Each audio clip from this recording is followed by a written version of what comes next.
The Armenian Assembly of America sponsored a fact-finding congressional delegation to the republics of Armenia and Nagorno-Karabakh from January 26 to 30th, 1997.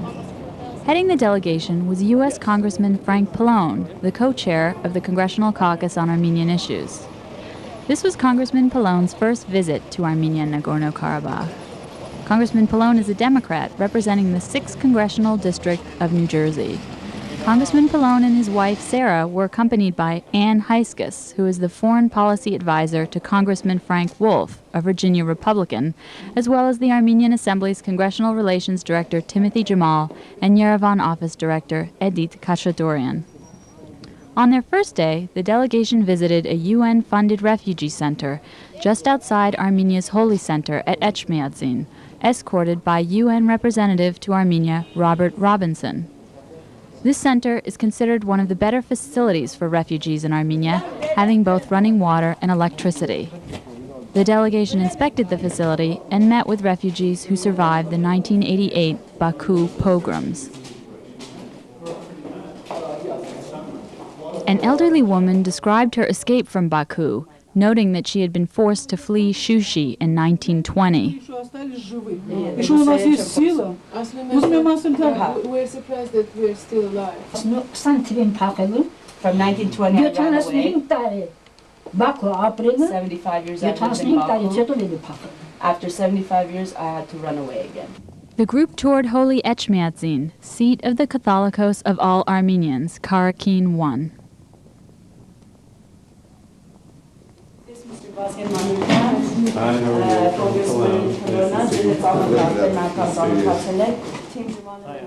The delegation had an extensive meeting with opposition leader Vazgen Manoukian, chairman of the National Democratic Union.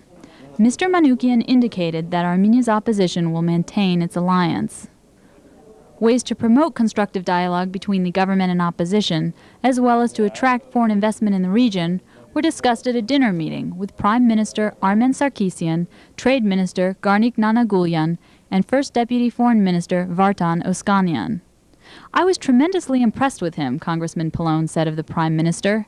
"He told me," Congressman Pallone noted, "before we can improve the economy, we must improve the democratic process and make the opposition feel they are part of that process."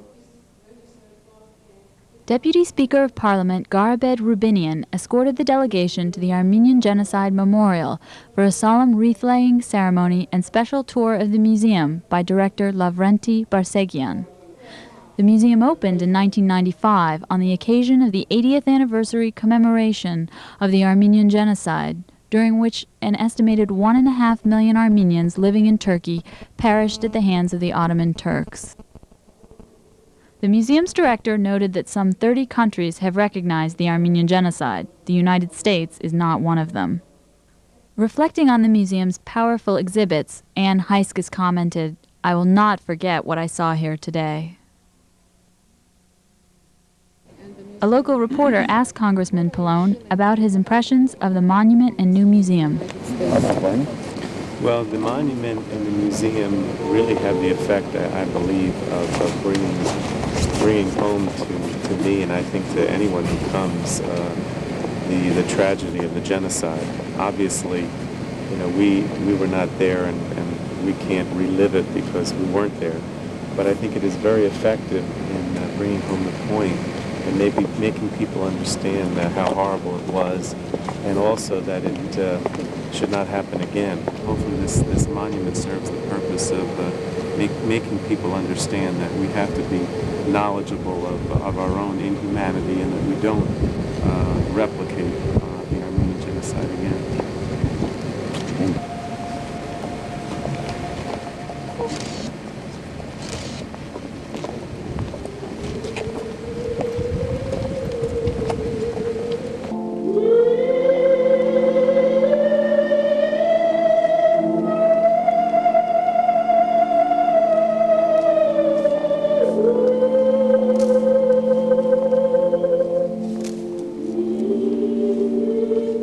At a meeting with the newly appointed Foreign Minister, Alexander Arzumanian, the delegation discussed current diplomatic efforts to negotiate a peaceful resolution of the Nagorno-Karabakh conflict.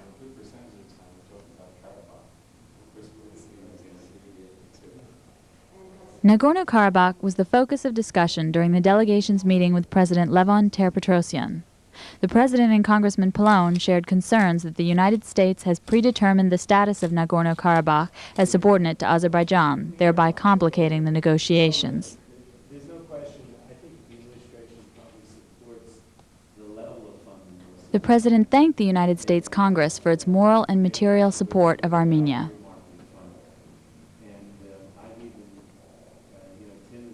The group toured the Armenian Assembly's NGO Training and Resource Center, funded by a USAID grant. They were welcomed by Center Director Nune Dedoyan. Yeah, we've been in operation since 1994, and this is our second year two proposal. So, we have a number of training programs and roundtables to connect NGOs with international organizations and PBOs working here, and to develop partnerships, as well as we have advanced training course, technical assistance. In addition to providing classroom instruction, the center houses a library and computer facilities utilized by the over 400 non-governmental organizations served by the center. The group traveled by helicopter from Yerevan to Stepanakert, escorted by Nagorno-Karabakh Republic President Robert Kocharyan, who briefed them on Karabakh's precarious geography and the importance of the Lifeline Lachin corridor, which connects Armenia and Karabakh. He also emphasized the need for a buffer zone around Karabakh to ensure its security.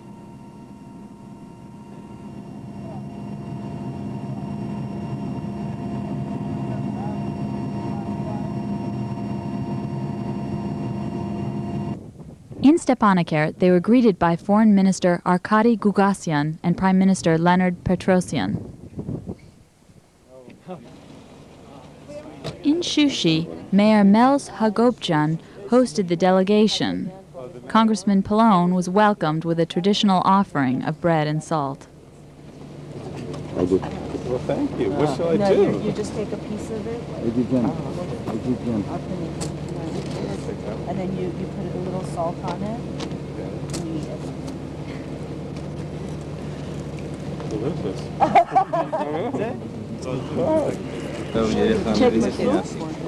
How old is the church, honey?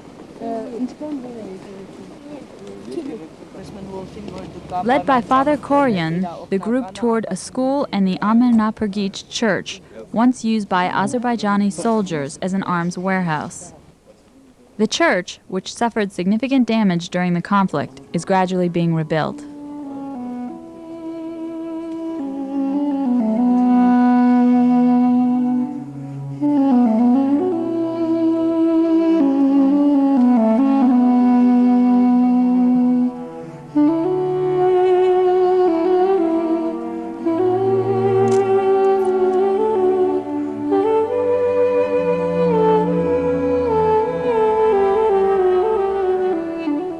Devastation at a nearby school reinforces the toll war has taken on the Armenians of Karabakh, but a determination to rebuild prevails.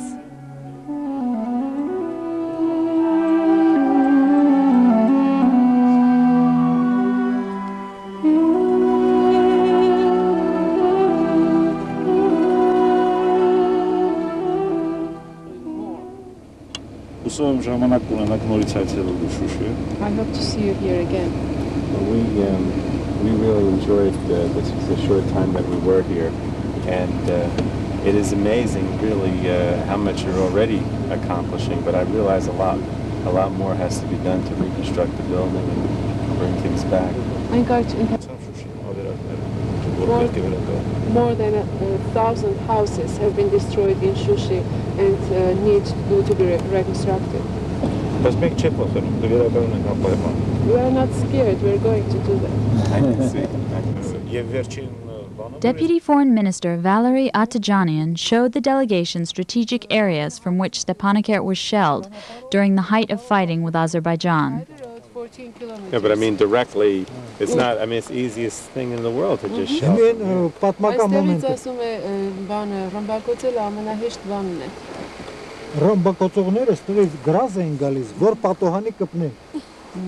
were making bets among each other which window to hit.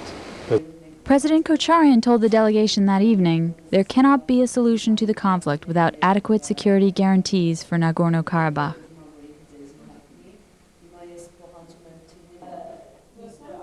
Congressman Pallone met with Parliament Speaker Arthur Tovmassian, who explained the Parliament structure and operations.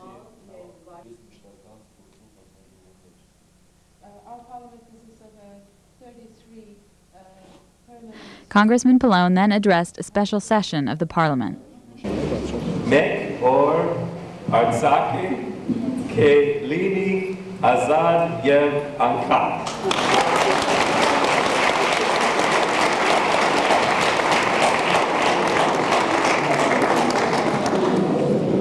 Mr. Foreign Minister, Mr. Chairman, and ladies and gentlemen, it is a great honor for me to address the elected legislature of the Republic of Nagorno-Karabakh. As an elected legislator myself, I see you as my colleagues and friends, fellow parliamentarians and fellow Democrats. Yet to my deep regret, your service to your homeland is not generally granted the same recognition and respect that my status as an elected official of my country grants me around the world. This situation must change. You have earned the right to be accorded the respect of the international community as the legitimate representative of your land and your people. I hope that my visit to Karabakh, and especially my presence in your legislative chamber today, will contribute in some small way to a growing international recognition that the Republic of Nagorno-Karabakh is a reality. The U.S. government must recognize that the people of Karabakh, pursuant to any settlement, would be guaranteed their security and right to self-determination. Never again should the Armenian people be subjected to the pogroms, massacres, and deportations that occurred in Azerbaijan in 1988. And I just wanted to say finally that the people of Karabakh have shown their courage and determination to fight for their homeland, to die for it if necessary. Karabakh's Army of Defense has shown the ability to control strategic territory. I had just a glimpse today of some of the armed forces and of how you were able to turn back the Azeri attempt to conquer your country. Your sovereignty is not just a matter of future discussion and negotiation, it's a fact, and I saw that fact today. And in establishing an independent homeland, you've won the war. People need to understand that.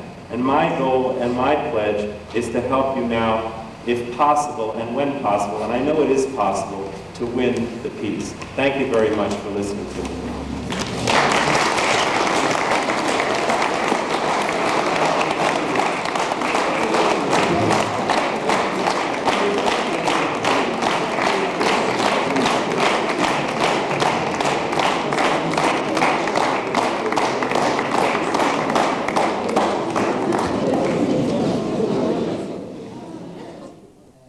During a meeting with the International Committee of the Red Cross, it was confirmed that the urgent humanitarian needs of the people of Nagorno-Karabakh are not being met.